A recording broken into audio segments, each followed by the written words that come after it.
కానీ గ్రామాల నుంచి మీకు ఆహారం రాకపోతే మీరు ఉంటారు కదా లోపట. వాళ్ళ సపోర్ట్ ఉంటే కదా మీరు లోపట ఉంటే. ప్రజల సహకారం ఉన్న రోజులే పార్టీ అవును. నడవగలిగింది. మీకు ఆహారం పెడితే పోలీసుల నుంచి ఇబ్బంది కేసులుండేవి. ఉండేది. తప్పని పరిస్థితుల్లో వాళ్ళు మీకు ఇచ్చేవారు. వాళ్ళ మీద మీ మీద అభిమానం ఉన్నా. అవును. కానీ పోలీసులు వేధింపులు తట్టుకోలేక ఆహారం ఆపేస్తే మీ వైపు నుంచి కూడా వాళ్ళకి ఒత్తిడి ఉంటుంది కదా. అట్లేం లేదు. హ్మ్. అట్లా ఒత్తిడి అనేది ఏం లేదు. ఎవరిని కూడా అట్లా మేము ఒత్తిడి చేయం. ఒకవేళ అట్లా ఒత్తిడి చేసి మేము తెప్పించుకుంటే మాకు సరిగా అన్నం వస్తదనేది లేదు. అంటే ఇబ్బంది పెట్టి వాళ్ళని అన్నం కానీ తెప్పించుకుంటే లోయపల్లి ఇలాంటి గ్రామంలో మీ బాధితులు చాలా మంది ఉన్నారు. మా బాధితులంటే మీ బాధితులంటే ఆహారం అందక మీ వేధింపులు తట్టుకోలేక చాలా మంది పోలీసులకి వచ్చి ఇన్ఫర్మేషన్ ఇచ్చేవారు. తప్పదు ఇట్లా. అట్లా ఎవరిని కూడా మేము ఇబ్బంది పెట్టింది లేదు. పోలీసులు అంటే డిపార్ట్మెంట్ ఎన్కౌంటర్లు చేయాలని చెప్పి నక్సలిజాన్ని రూపుమాపాలని చెప్పి రకరకాల ఎత్తుగడలతోటి వాళ్ళు వస్తున్నప్పుడు మేము ఇబ్బంది పెట్టి అన్నం తెప్పించుకుంటే అన్నంలో విషయం కలిపిన సంఘటనలు చాలా ఉన్నాయి కదా. అటువంటి ఎప్పుడైనా ఎదురయ్యే మాకేం జరగలేదు. ఉమ్. రాష్ట్ర వ్యాప్తంగా జరుగుతుంది కదా. అట్లా ఇబ్బంది పెట్టి రైతుల నుంచి కానీ జనాల నుంచి కానీ అన్నం ఎప్పుడు తెప్పించుకోం. కానీ అప్పట్లో వార్త ఎందుకంటే లోయపల్లి గ్రామం పేరు ఎక్కువగా వినిపించింది. మూమెంట్లో ఉన్న గ్రామము ఎన్కౌంటర్లలో లోయపల్లి అనగానే మన నక్సల్స్కి ఒక హబ్బు లాంటిది. ఆ గ్రామంలో చాలా మంది వెళ్ళారు. అదే గ్రామంలో పోలీసులకు అనుకూలంగా మారారంటూ ఒక ప్రచారం జరిగింది. ఉండొచ్చు. ఇప్పుడు ఒక అనువైన ప్రాంతం ఇప్పుడు లోయపల్లె ఉదాహరణ మీరే చెప్పారు. ఆ ఊరంతా మాకుంటుందని నేను చెప్పలేను. పూర్తి మా ఆధీనంలో ఉంటుందని చెప్పలేను. వాళ్ళకున్న సంబంధాలు వాళ్ళకుంటాయి, మాకుండే సంబంధాలు మాకుంటాయి. అదే లోయపల్లి నుంచి బూడిద అనురాధ అని ఒక కామ్రేడ్ ఉన్నారు. మీకు ఎప్పుడైనా ఎదురుపడ్డారా? కలిసి మా పనిచేస్తారు? టీం మెంబరేగా. మా దళమే ఇద్దరం దళ సభ్యులం. ఇద్దరు కలిసి ఎక్కడ పనిచేశారు? రాచకొండ దళంలోనే పనిచేసినాం. 2003 దాకా తను రాచకొండలోనే ఉంది. 2003 తర్వాత ఆమె నల్లమలకు షిఫ్ట్ అయింది. అక్కడ నుంచి మెదక్ షిఫ్ట్ అయింది. కలిసి మీ ఇద్దరు కలిసి చేయలేదు యాక్షన్ ఎక్కడ? జీవలమ్మ నాగారంలో ఇన్ఫార్మర్ జరిగిన దాంట్లో ఒకరిద్దరు ఇన్ఫార్మర్లను శిక్షించిన దాంట్లో ఉన్నాం. కానీ ఆమె పేరు మీ పేరు ఎందుకండి ఎక్కువ అనిపించేది అప్పట్లో? యాక్షన్ జరిగిందంటే అదే ఇందాక నేను అన్నట్టు ఒక టీంలో ఎంతమంది ఉన్నారు, వాళ్ళ ఎవరెవరైతే చేయగలుగుతారనే డిపార్ట్మెంట్కి ఉన్న నాలెడ్జ్ ప్రకారం వాళ్ళు బయటకు రిలీజ్ చేసేది. అంతేగాని ఒకరిద్దరి పేర్లు వచ్చినంత మాత్రాన వీళ్ళిద్దరే పూర్తి సంఘటన చేసినట్టు కాదు. ఏదున్న పార్టీ నిర్ణయం, అవును, కమిటీ అంతా నిర్ణయించి చేసిందే. వ్యక్తిగా నలుగురు కలిసి చేసిందే కానీ ఒక్కరు ఆధీనం కాదు. ఓకే. మీ దళంలో మీకు సమకాలికులు ఎవరు? మొత్తం నేను రాచకొండలనే ఉన్నది ఏం లేదు. 2001లో రిక్రూట్ అయిన తర్వాత ఒక 3 నెలలు ఇక్కడ ఉన్న తర్వాత కృష్ణపట్టి దళంకి వెళ్ళిపోయాను. అక్కడ 2002 వరకు ఉన్నా. 2002 తర్వాత అక్కడ ఉన్నాక మళ్ళీ 2003కు మళ్ళీ రాచకొండకి షిఫ్ట్ చేసి. రాచకొండలో కానీ కృష్ణపట్టలో కానీ మీకు సమకాలికులు ఎవరు ఉన్నారా? ఆల్మోస్ట్ అందరు సమకాలికులు. అంటే ఏరియా కమిటీ ఉంటుంది. ఏరియా కమిటీ మెంబర్స్ ఉంటారు, వాళ్ళపైన ఏరియా సెక్రటరీ ఉంటాడు.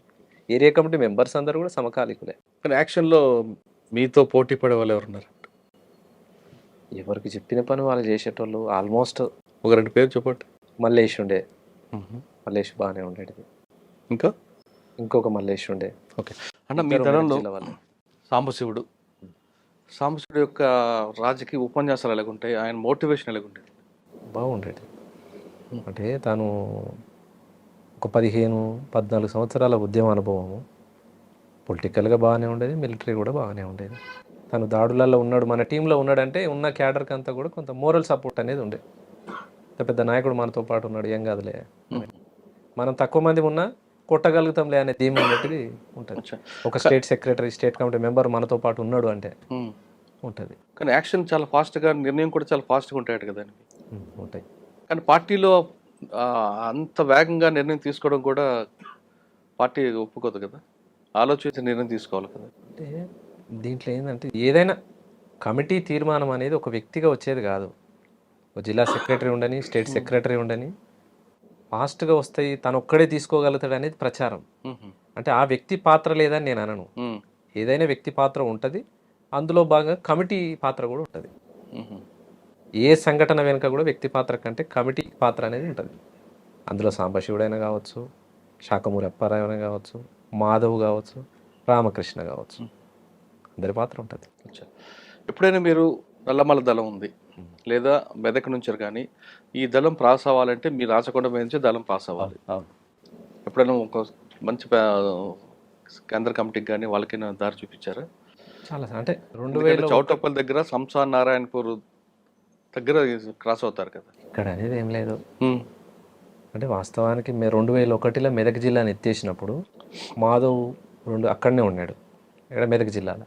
మెదక్ ప్రాంతం నుంచి నల్లమలకు రావాలైనా ఎవరైనా రాచకొండ దళాన్ని అప్రోచ్ అయ్యి రావాల్సిందే. మెదక్ నుంచి వచ్చిన తర్వాత సిద్దిపేట ఈ ప్రాంతం నుంచి భువనగిరి ఆలేరు దళం టచ్ అవుతుంది. ఆలేరు దళం తర్వాత రాచకొండ దళం, రాచకొండ దళం కనగల్లు, కనగల్ దళం తర్వాత కృష్ణపట్టికి, కృష్ణపట్టి అంటే నల్లమలకు టచ్ అప్పుడు. అట్లా 1 by 1 ఎవరి పరిధిలో వాళ్ళు తీసుకుపోయి అప్పచెప్పాల్సిందే. అలా ఎవరికి నచ్చొప్పారా? మాధవ్ వచ్చినప్పుడు మేము తీసుకుపోయినాం. రాచకొండ దళం మేము రిసీవ్ చేసుకొని ఆలేరు దళం వాళ్ళు మాకు అప్పచెప్తే మేము కనగల్ దళం అప్పచెప్పినాం. మాధవ్ని మీకు ఆలేరు దళం హ్యాండ్ ఓవర్ చేసింది. అవును. ఈ టైంలో ఎక్కడ ఎలా తీసుకొచ్చారు? మాధవ్ను మాకు పోచంపల్లి అవతల రిసీవ్ చేసుకున్నాం. మీరేనా? పోచంపల్లి బీబీ నగర్ ఆ ప్రాంతంలో మేమంటే టీం రాచకొండ దళం అందరం రిసీవ్ చేసుకున్నాం. నైటే ఎంత దూరమైనా ఎంత జర్నీ అయినా నైటే నడవాల్సిందే. అంత పెద్ద నాయకుడు ఉన్నాడని చెప్పేసి బస్సులలోనూ అక్కడికి జర్నీలు ఉండవు, నడుచుకుంటూ వెళ్ళాల్సింది. వాళ్ళు మాకు అక్కడ రిసీవ్ చేసుకున్న తర్వాత మళ్ళీ కనగల్ దళానికి మేము అప్పచెప్పడానికి ఒక 4 days మా దగ్గర ఉంటాడు. అంత దూరం నడిచారు? 4 రోజులు నడిచి రాచకొండ దళం వాళ్ళు కనగల్ దళానికి అప్పచెప్పింది. కనగల్ వాళ్ళు కృష్ణపట్టికి అప్పచెప్తారు. అలా నల్లమలలోకి అక్కడ నుంచి కృష్ణపట్టి అంటే నల్లమల బార్డర్. అంటే మాధవ్తో మీకు అనుభవాలు చెప్పండి ఒకసారి. మాధవ్తో ఎక్కువ కాలం కలిసి ఉన్నది అంటే నల్గొండ జిల్లా ఇన్ఛార్జిగా ఉన్నాడు. అంటే స్టేట్ కమిటీ మెంబరు ఒక జిల్లాకు ఉంటారు. తను ఉన్నన్ని రోజులు మిలిటరీ క్యాంపులు జరిగేటివి, స్టేట్ క్యాంపులు జరిగేటివి, అదేంది పొలిటికల్ క్యాంపులు జరిగేటివి. ఇంకోటి మననూరు దాడికి పూర్తిగా తానే ఉన్నాడు. గైడెన్స్ పూర్తిగా ఆయనే. సాంబశివుడు కూడా ఉన్నారు కదా? సాంబశివుడు టీంలో ఉన్నాడు, కానీ ఈ మొత్తాన్ని డీల్ చేసింది మాధవే. స్టేట్ సెక్రటరీ అప్పుడు తను. Madhav state secretary. రాష్ట్ర వ్యాప్తంగా ఎక్కడ ఏం జరుగుతలేవు, ఇది ఒక్కటి మనం కొట్టగలిగితే రాష్ట్ర వ్యాప్తంగా మంచి ప్రభావం ఉంటుంది, పరిస్థితులు ఉంటాయి అని చెప్పేసి చేపించిన దాంట్లో మాధవ్ పాత్ర ఉంటుంది. కానీ అది ఫెయిల్ అయింది. తర్వాత దాన్ని ఆయన సమీక్షలు ఏమంటారు? ఆయన సమీక్ష జరిగింది. సమీక్షలో అంటే అదే మనకు అంతకుముందు వచ్చిన టీం ఉన్నది అనేది మనకు సమాచారం లేదు, అందుమూలంగా అది ఫెయిల్ అయింది. కానీ దాడి సక్సెస్. అంటే మీరు చాలా మందిని అంటే పార్టీ నిర్ణయం మేరకు అటాకులు జరిగాయి కదా, ఏ సంఘటనలు బాధపడ్డారా? అన్యాయంగా వీళ్ళని చంపామని కానీ అన్యాయంగా దాడి చేస్తామని కానీ? 1-2 జరిగినాయి. గుర్తు తెచ్చుకోండి ఒకసారి. నారాయణపూర్ ప్రాంతంలో జరిగినాయి. అంటే కొంత రాంగ్ సమాచారం. ఎట్లా అంటే ఆ రోజు 2005 పరిస్థితికి ఏంటంటే నయీం మూమెంట్ అనేది బాగా ఉంది విస్తృతంగా. ప్రతి గ్రామంలో పట్టుకుపోయి కొట్టడము, చంపేయడము, నరికేయడం. ఎవరిది? నయీముద్దీన్ ప్రాంతం. డిపార్ట్మెంట్ కంటే ఎక్కువ నయీముద్దీన్తో ఇబ్బందులు పడ్డ గ్రామాలు ఎక్కువ, కుటుంబాలు ఎక్కువ, చిన్న భిన్నమైన కుటుంబాలు. అందులో భాగంగా ఒకరిద్దరు నయీంకు కలిసిరని చెప్పేసి మనకున్న సమాచారం మేరకు 1-2 జరిగినాయి. తర్వాత ఆ కుటుంబాలకు వెళ్ళి కలిసి కూడా చెప్పిండ్రు. అది కాకుండా ఇంకా అది 1-2 జరిగినాయి అంటున్నా. పూర్తిగా తప్పిదాలని అంటే ఆ సంఘటనలో బాధపడ్డారు, తప్పు చేసామని క్షమాపణ కూడా అడిగారు. మీకు మీ పనిచేస్తున్న టైంలో బాగా టఫ్ ఇచ్చిన పోలీస్ ఆఫీసర్ ఎవరు? ఇబ్రహీంపట్నం ప్రాంతంలో సిఐ కిష్టయ్య ఉండే. కిష్టయ్య బాగా ఇబ్బంది పెట్టిండు ఆ గ్రామాలని. యాచారం బెల్ట్ నుంచి యాచారం, మంచాల, ఇబ్రహీంపట్నం, సాగర్ రోడ్. కిష్టయ్య గౌడ్. రైట్. ఈ గ్రామాలన్నిటినీ బాగా ఇబ్బందులు పెట్టిండు. ఒక టైంలో అన్ని గ్రామాలలో పోయి సిపిఎం వాళ్ళు ముందరుండి స్టేషన్ ముందర ధర్నా చేయించిన పరిస్థితి. బాగా ఇబ్బందులు పెట్టిండు. ఆయన తర్వాత ప్రాంతం వచ్చేసి అక్కడ రాచకొండ వైపు అక్కడ చాలా మంది ఉన్నారు. ఎవరి పేరు చెప్పండి? సిఐ శ్రీనివాస్ ఉండే. శ్రీనివాస్ అనే పేరు, సర్నేమ్ గుర్తులేదు. అంటే పార్టీకి దెబ్బ పడింది వాళ్ళ వల్ల నష్టం జరిగింది. సిఐ రామచంద్రారెడ్డి ఉండే, చౌటుప్పల్ ఉండే, తర్వాత ఇప్పుడు డీసీపీ ఉన్నట్టు. రామోజీ గారు ఆ పైన ఉన్నప్పుడు ఒక దళం పక్క నుంచి కొండల మీద వెళ్తుంది, దానివల్ల పోలీసులు కూంబింగ్ చేశారు అనేది ఒక వార్త వచ్చింది. మా దళమే తిరిగేదట, రాచకొండ దళమే. ఫిలింశెట్టి దగ్గర దాకా వెళ్ళేది, కానీ లోపలికి వెళ్ళలేదు, సాహసం చేయలేదు. ఇప్పటికీ మేము ఎందుకు పోతాం, అంత అవసరం కూడా లేదు. సరే, మీరు పనిచేస్తున్న కాలంలో మీకు బాగా గుర్తుండిపోయిన సంఘటన చెప్పండి. చాలా ఉన్నాయి. ప్రతిరోజు ఎన్కౌంటర్లేనా, వారం వారం ఎన్కౌంటర్లే, పోలీసు వాళ్ళు ఎంబడలే, అన్ని ఇబ్బందులే. ఎక్కడో ఎన్కౌంటర్ జరిగిందంటే పార్టీలు ఎలా చర్చించేవారండి? మీ కళ్ళ ముందే రియాజ్ ఎన్కౌంటర్ కానీ చాలా విషయాలు జరిగాయి. అవి ఏ విధంగా మీరు దాన్ని సంతాపం చెప్పేవారు? ఉదాహరణకు మేము మాధవ్ ఎన్కౌంటర్ అవ్వచ్చు, చాలా పెద్ద ఎన్కౌంటర్ మాధవ్ది. 2005లో మేము సాంబశివుడు అందరం ఇటు మహబూబ్నగర్ సైడ్ ఉన్నాం, నది అవతల సైడ్ ప్రకాశం జిల్లా సైడు మాధవ్ వాళ్ళు ఉన్నారు. ఆ ఎన్కౌంటర్ జరిగిన సాయంత్రం ఒక 2 కామ్రేడ్స్ మళ్ళీ తెల్లారు అనుకుంటా మాకు వచ్చి కలిసిండ్రు. అక్కడి నుంచి విడిపోయిన వాళ్ళంతా వాకీటాకీలో ట్రేస్ చేసి కలిసిండ్రు, వచ్చి కలిసి బోర్డ్ అంజయ్యను ఇంకా మిగతా ఒక ఇద్దరు కామ్రేడ్స్ వచ్చి కలిసారు మాకు. వాళ్ళ ద్వారా తెలిసిందా మీకు ఎన్కౌంటర్ అయింది మాధవ్? వాళ్ళు వచ్చిన తర్వాత మాకు ఎన్కౌంటర్ అంటే రేడియో వార్తలో తెలిసిందే. ఇంత సమాచారం ఎక్కడిది అప్పుడు? రేడియో ఈవినింగ్ పొద్దున రేడియో వార్తలో తెలుస్తుంది. తర్వాత మిగిలిపోయిన కామ్రేడ్స్ మహబూబ్ నగర్ సైడ్ వచ్చి మా టీంకి కలిసారు. సాంబశివుడు అప్పుడు మాతో పాటే ఉన్నాడు. మిగిలిన విడిపోయిన వాళ్ళందరినీ కోఆర్డినేట్ చేసుకొని తీసుకొచ్చి ఆయనకి ఆయన అమరుడైనందుకు మీరు ఏమైనా అక్కడ సంతాపం ప్రకటించారా? సమీక్ష జరుగుతుంది, సంతాపం జరిగింది. సంతాపం తర్వాత మాధవ్ జరిగిన ఎన్కౌంటర్కి నిరసనగా ఆత్మకూరు పోలీస్ స్టేషన్ దాడి చేశారు. మీరా? ఎలా చేశారు? రాచకొండ దళమే ఆత్మకూరు పోలీస్ స్టేషన్ మీద దాడి అనేది. రాష్ట్ర వ్యాప్తంగా ఏ ఒక్క సంఘటన జరుగుతలేదు. అయితే మన ఏరియాలో చేద్దామని చెప్పేసి ఆత్మకూరు నల్గొండ జిల్లా, ఇప్పుడు భువనగిరి పక్కన ఆత్మకూరు ఉంటుంది, మోత్కూరు పక్కన, దాని మీద దాడి చేసినాం. దాడి చేసి ఒక ఎస్ఐ చనిపోయినట్టు, 3 కానిస్టేబుల్ చనిపోయినారు. వెపన్స్ దొరికాయి అప్పుడు? వెపన్స్ దొరకలే.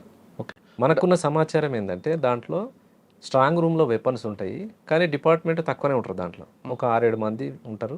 ఎస్ఐ దగ్గర మాత్రం పిస్టల్ ఉంటుంది. లోపల 303 వెపన్స్ ఉంటాయి, కానీ అవి వాడరు, స్ట్రాంగ్ రూమ్లో ఉంటాయని సమాచారం. ఆ విధంగా దాడి చేసినాం. పోలీస్ స్టేషన్ కొంత బ్లాస్ట్ చేసినాం, కానీ ఆ స్ట్రాంగ్ రూమ్ తీయలేకపోయినాం.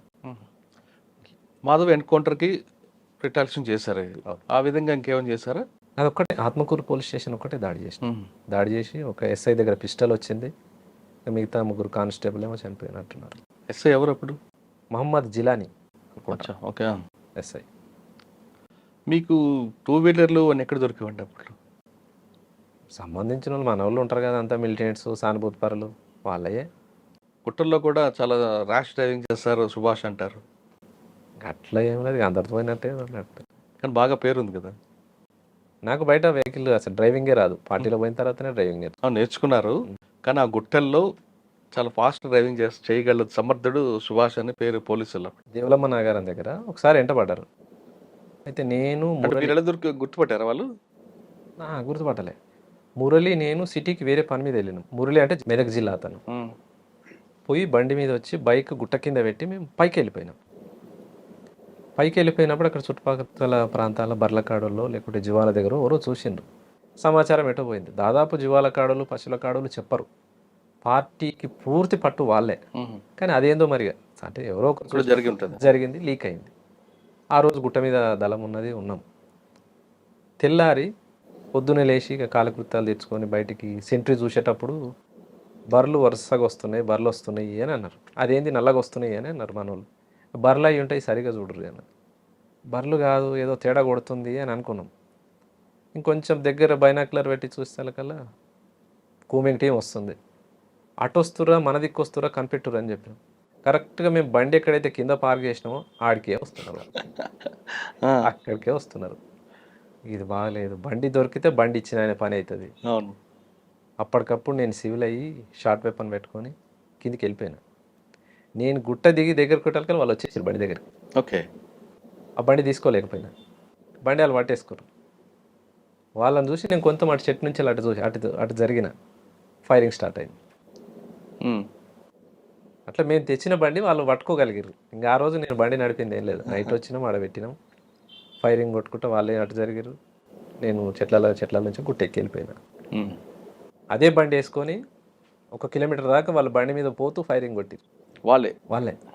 అంటే నేను ఎటు వెళ్ళిపోయినా అనేది స్టేట్ బాటం ఉరికినా అనేది వాళ్ళు అనుకున్నారు, కానీ నేను బాటం పోలే, ఇటు గుట్టెక్కిన. సిటీలో కూడా వచ్చేవారు కదా, ఎందుకు? హైతనగర్, వనస్థలపురం, ఎల్బీ నగర్ వరకు ఎవరి కోసం? అప్పుడున్న పార్టీ నిర్ణయం ప్రకారం ఏమైతే టార్గెట్లు ఉంటాయో ఆ టార్గెట్ అంటే సిటీలో రావడం వల్ల ఎక్కడ లీక్ అయితే మీకు ప్రమాదం కదా. ఎందుకు అంత సాహసం చేయాలి? పార్టీ నిర్ణయం మేరకు? పార్టీ నిర్ణయమే, వ్యక్తిగతం ఏముంటుంది. ఎక్కడ సిటీలో ఎక్కడ వరకు వచ్చేవారండి? సిటీ లోపల వరకు వచ్చినాం. ఆల్మోస్ట్ వనస్థలపురం అయింది, పంజాగుట్ట వరకు కూడా వచ్చినాం. మనకు అనుకున్న టార్గెట్లు రీచ్ కాక కొంత ఆ విధంగా వచ్చి మిస్ అయినట్టు ఎవరున్నారా? ఈ లోపల వేరే పనుల మీద వచ్చినాము.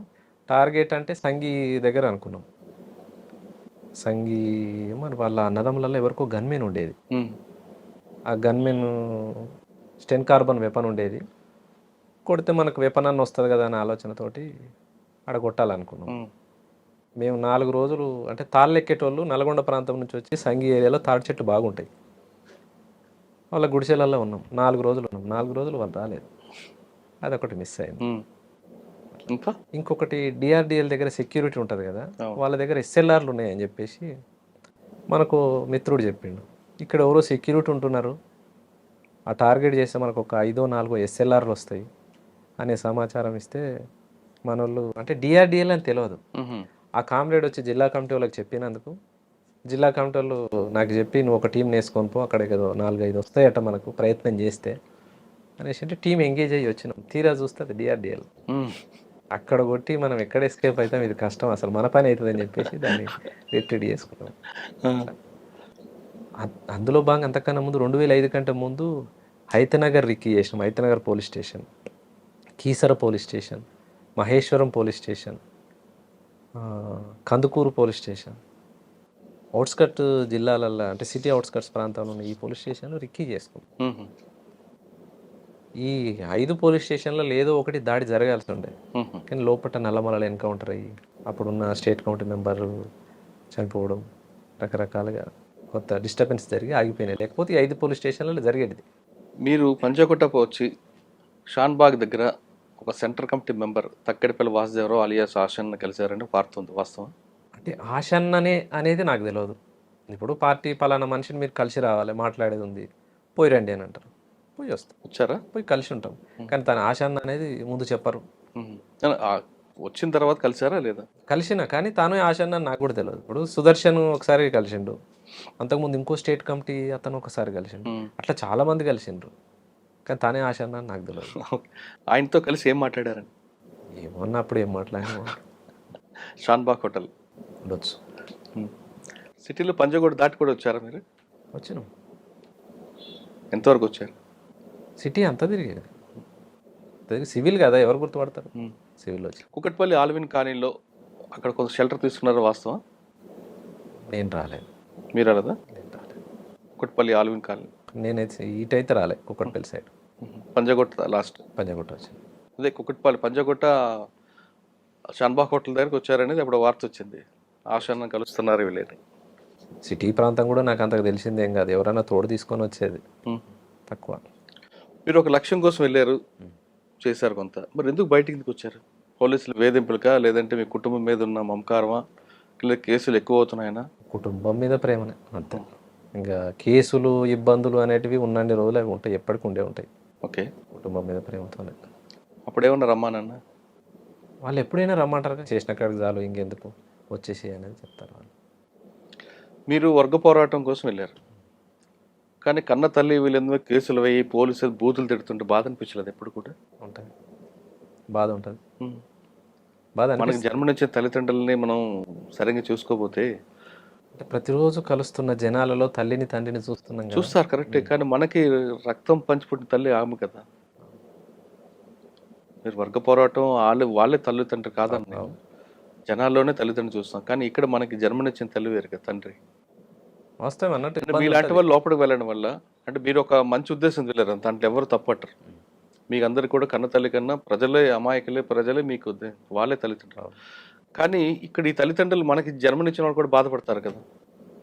మీ మీద కేసులు పెట్టి మీ మీద మిమ్మల్ని కోసం మిమ్మల్ని వేధించడానికి పోలీసులు వాళ్ళని తీసుకెళ్ళి బూతులు తిట్టడం, కొట్టడం అని చేస్తున్నప్పుడు ఈ రకమైన ఇబ్బందులు ఉంటాయి అనేది ఆల్మోస్ట్ అందరికీ తెలిసిందే, అవి అనుభవిస్తున్నాయే.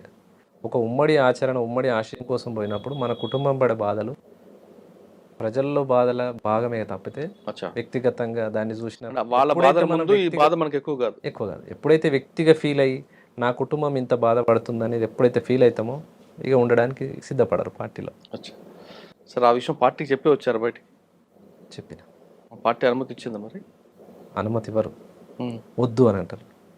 పార్టీ ఎప్పుడైనా వద్దని అంటారు. ఎందుకు అని అంటే ఇంతకాలం పార్టీలో జర్నీ చేసిన తర్వాత మీరు బయటికి వెళ్తే బతకలేరు, అంటే రకరకాలైన ఇబ్బందులు ఉంటాయి. ఇంకోటి నల్గొండ జిల్లాకు వచ్చిన ప్రాంతం, అంటే మా నల్గొండ జిల్లాలో పనిచేసినాం కాబట్టి ముఖ్యంగా నయీముద్దీన్ తోటి రకరకాల ఇబ్బందులు ఉంటాయి, అవన్నీ ఫేస్ చేయలేరు, వద్దని చెప్తారు. వద్దని కూడా చెప్పారు. ఎవరి ద్వారా సరెండర్ అయ్యారు మీరు? డిఐజీ ఈశ్వర్ రెడ్డి అని ఉండే. అవును, ఆయన దగ్గరికి ఎవరి ద్వారా వెళ్ళారు? వాళ్ళ రిలేటివ్ రామన్నపేట ఎమ్మెల్యే ఉండే, అప్పుడు రామన్నపేట కాన్స్టిట్యున్సీ ఉండే, ఓకే. ఉప్పునుతల పురుషోత్తం రెడ్డి అని. ఆయనను కలిసి మా ఫ్రెండ్స్ ఉండే ఒకరిద్దరు, మా ఫ్రెండ్స్ ద్వారా పురుషోత్తం రెడ్డి దగ్గరికి పంపిస్తే పురుషోత్తం రెడ్డి గారు వాళ్ళకి రిలేటివ్ అవుతాడు, బామ్మడితో బావనే అవుతాడట. ఆయన మా వాళ్ళకి చెప్తా మీరు వెళ్ళండి అని చెప్పేసి, అంటే నేను పోలేదు, మా నాన్న మా ఫ్రెండ్స్ వాళ్ళని పంపిస్తే అని చెప్పిండు. అట్లా ఈశ్వర్ రెడ్డి గారి దగ్గర సరెండర్ అయ్యాను. ఓకే.